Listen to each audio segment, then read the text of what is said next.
To be honest, I think one particular aspect of my life that's sometimes taken me a bit close to the edge is when I get an idea I can't shake. But ideas can be like that, right? And life is supposed to be an adventure, so this is a slightly salutary tale from my life, just to prove it hasn't all been completely smooth sailing. Now, because of my love for acoustic guitars, this strong idea came into my head in around 2007 and I couldn't shake it off, so off I went. I knew a bunch of friends, really great acoustic players and performers, and after I sat down for a while, I came up with what I thought was a brilliant idea and a pretty interesting concept. And so following that instinct, I decided to hire a small London theatre and put on the Phil Ryan Show. The idea was simple. It would be almost a TV show format. I'd perform and then I'd interview and introduce a series of supremely talented players and artists.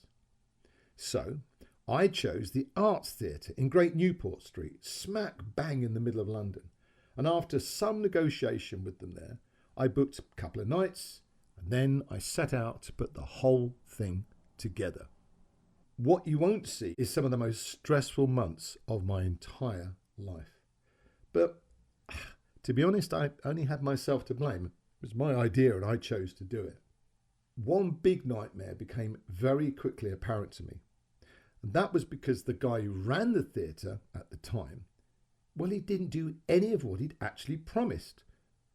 And that led to me having to pretty much market and mount the whole production on my own. And then finally, as if adding insult to injury, on the nights we did play, the lighting crew suddenly announced they couldn't change any of the theatre lights to accommodate us in any way. And the sound guy they had was just belligerent and uncooperative. And that meant we had to work with whatever lights and sound they'd set up for the play they were going to have performing the following night. Well, thank goodness for Evie Vine, who was one of the artists. She called a friend and they brought round this massive string of fairground style lights. And I had my curtain of glimmer lights, a kind of backup idea.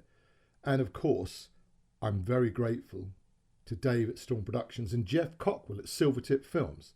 And it was Jeff's crew that were filming the shows, and his sound guy, Giles, was, well, amazing, and essentially diplomatically took over the sound desk for us, and that meant our final sound was just brilliant. Most importantly, despite the theatre's apparent bizarre attempt to kind of sabotage us, somehow we actually ended up with a very cool looking and sounding show in a completely packed out theatre. Whew. Now, by the way, I only set this story down in my memory bank pieces because it reminded me of a valuable life lesson, and that is get everything in solid writing, and I mean everything. And of course, don't believe the things people promise you, no matter how nice they seem. But that's life, I guess.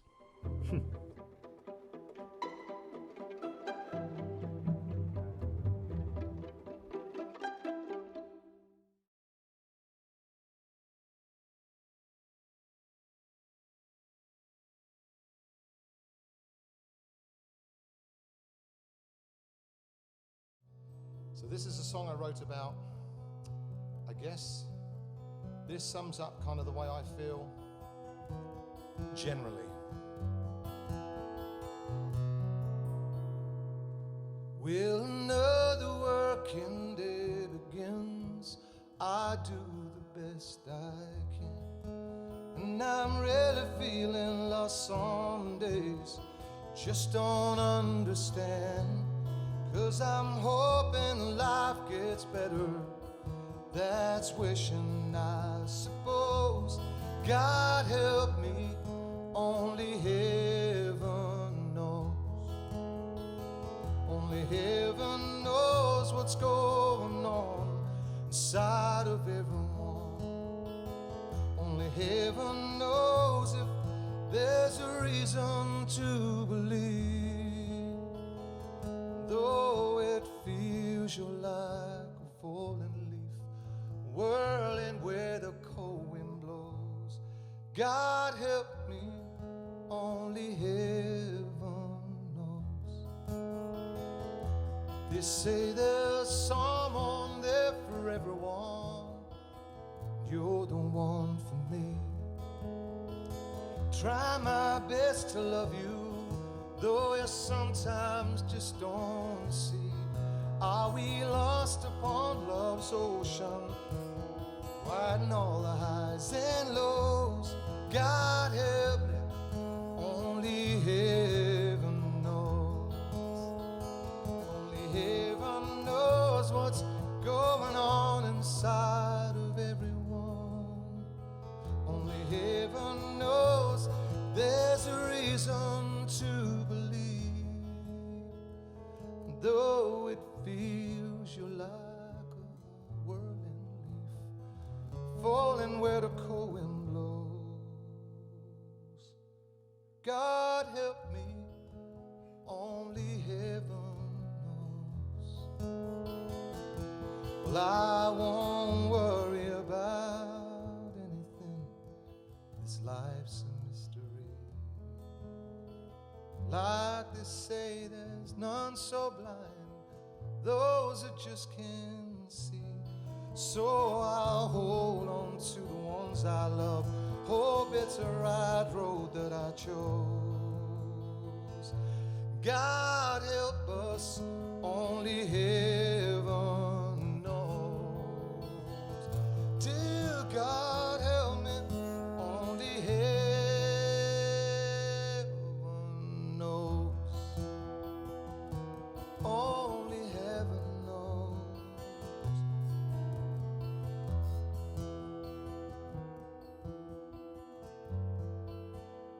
God help me, only heaven knows.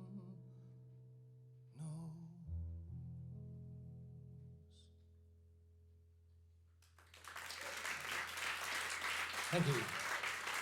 Two. Just to underline how close the wind I sailed, after spending thousands of pounds and endless amounts of stress and time, I finally got the final ticket revenue information, of course minus their theatre charges and their cut. We made a profit of around £20, and that was after paying for everything. £20 for months and months of stress. Woohoo! But on a positive note, I didn't actually lose a single penny, which I was amazed at. And of course I actually put on and I filmed a really cool set of artists, and we ran a great series of shows, and the audiences really liked them. But I can tell you, after that, it made me just stick to performing. Promotion is a very risky and dangerous world in the UK particularly, and nowadays I wouldn't even think about it. It's just so full of so many pitfalls. But on the plus side, it did show me that with a bit of effort and belief, you can sometimes create something rather extraordinary. And of course, that is the music business, and that's my life. And of course, it's an up and down experience, but I'm pretty pleased to say, despite all of what I've just said and despite all of what I've ever gone through in my life, I wouldn't change it for a world. I just wouldn't. It's just the musician's life. And to be honest, I love it.